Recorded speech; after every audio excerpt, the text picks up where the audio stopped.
Boa noite, minha gente querida. Que bom estar com vocês mais uma vez. Vamos começar as nossas leituras com o livro Canteiro de Ideias, psicografado por Chico Xavier, com a frase de Emmanuel: receber agressões, desculpando sem se queixar. Nunca desanimar na prática do bem. Eis alguns sinais da presença de Deus. A presença de Deus em nosso coração nos faz perdoar, nos faz perseverar no bem. Isso é muito importante. Vamos prestar atenção e vamos seguir sempre com Jesus na direção de Deus. No Livro dos Espíritos, a gente entra hoje num novo capítulo, da lei de conservação. E a pergunta é se o instinto de conservação é lei da natureza. Sem dúvida, todos os seres vivos possuem, qualquer que seja o grau de sua inteligência. Nuns é puramente maquinal, em outros é raciocinado. E o instinto de conservação é instintivo. Quando ele diz aqui que é maquinal, é instintivo, a gente se protege sempre de qualquer manifestação. Inclusive, o nosso organismo é preparado para reagir automaticamente às agressões. Às vezes ele agride tanto que a gente fica prejudicado, mas é uma evolução física de combater os agressores no nosso organismo. E quando a gente se torna um ser racional, que usa a razão, que usa o pensamento, esse instinto de conservação já passa para um patamar melhor, onde a gente consegue pensar o que a gente deve fazer, o que a gente pode fazer para se proteger e manter a nossa integridade física, moral, espiritual. O nosso instinto de conservação fica mais amplo, né? Bom, vamos então para o livro O Céu e o Inferno, continuando a falar do politeísmo e das filosofias e religiões que falam sobre o nosso futuro, sobre o nosso porvir. O capítulo se chama O Porvir e o Nada. Vamos lá.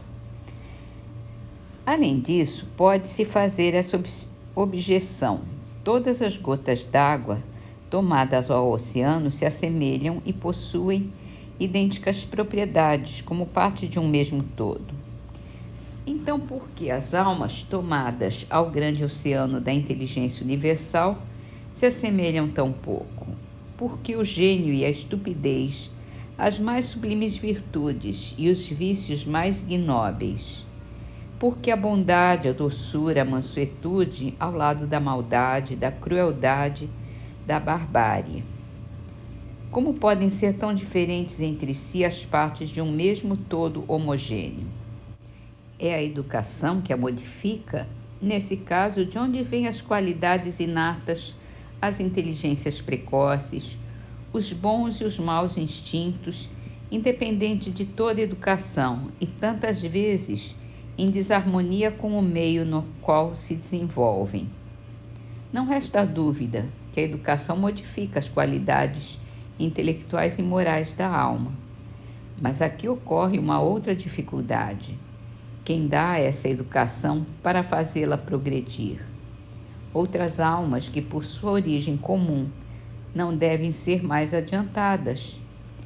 Além disso, reentrando a alma no todo universal de onde saiu, e, havendo progredido durante a vida, leva um elemento mais perfeito.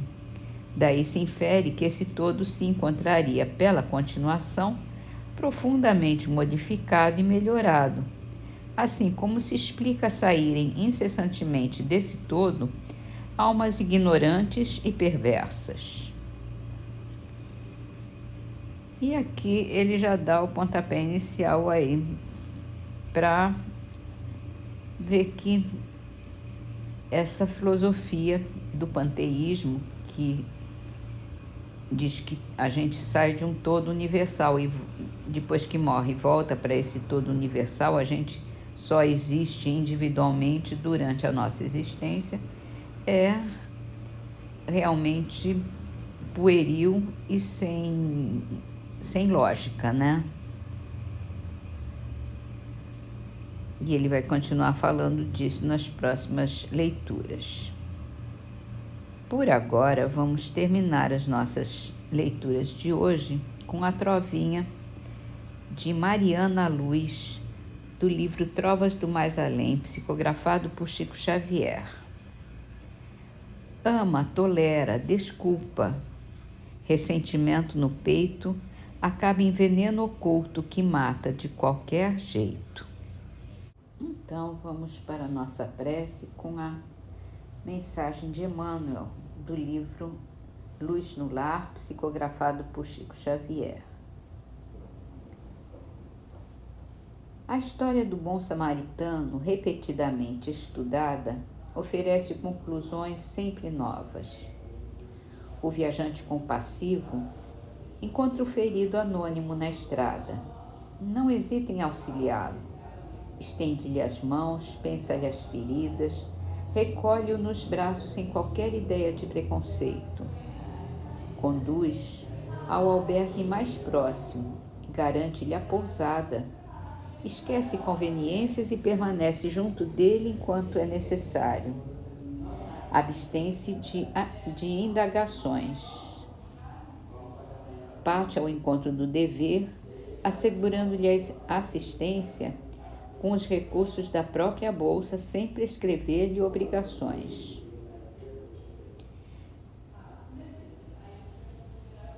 Nessa parábola, Jesus nos ensina o exercício da caridade real. Até agora, transcorrido quase 2 milênios, aplicamos-la via de regra às pessoas que não nos comungam o quadro particular. Quase sempre, todavia, temos os caídos do reduto doméstico. Não descem de Jerusalém para Jericó, mas tombam da fé para a desilusão e da alegria para a dor, espolhados nas melhores esperanças em rudes experiências. Quantas vezes surpreendemos as vítimas da obsessão e do erro, da tristeza e da provação dentro de casa. Assim, julgamos que a parábola do bom samaritano produzirá também efeitos admiráveis toda vez que nos decidirmos a usá-la na vida íntima, compreendendo, auxiliando os vizinhos e companheiros, os parentes e amigos, sem nada exigir e sem nada perguntar.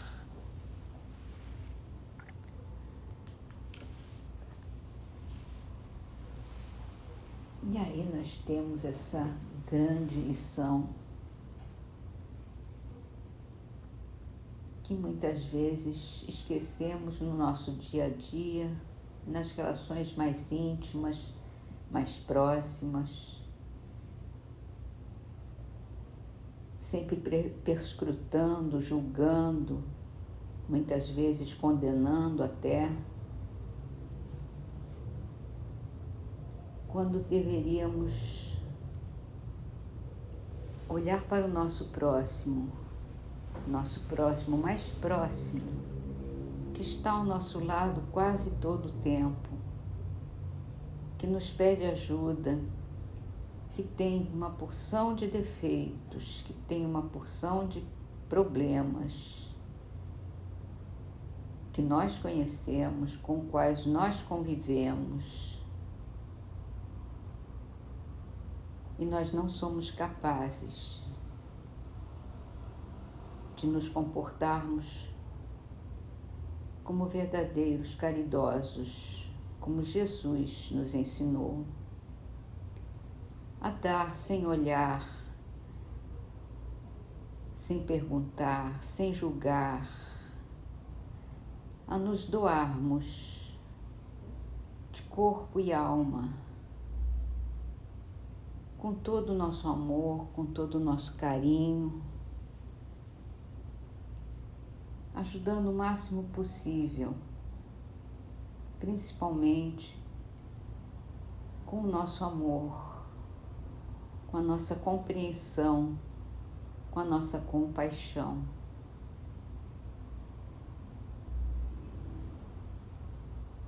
Te pedimos, Senhor, que nos ajude nesse momento a tomarmos consciência das nossas dificuldades, da nossa falta de caridade com os nossos amigos mais próximos, com os nossos irmãos, com os nossos parentes, que precisam também de nós e que estão aqui tão perto para podermos ajudá-los com mais eficiência, com mais crescimento espiritual.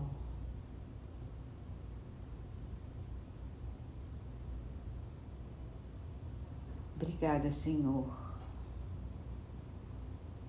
por essas lições divinas. Obrigada, porque podemos mudar o nosso comportamento e passarmos a nos comportarmos como irmãos verdadeiros, como irmãos carinhosos que queremos ser, amorosos, compassivos, abnegados. Nos ajude, Senhor, a discernir as medidas que podemos e que devemos tomar para com esses nossos irmãos. Nos ajude, Senhor, a nos tornarmos seus seguidores, seus ceareiros, seus filhos,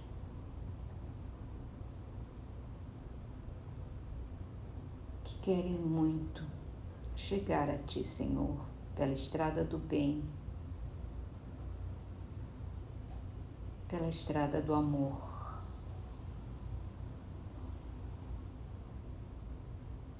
Obrigada, meu Deus.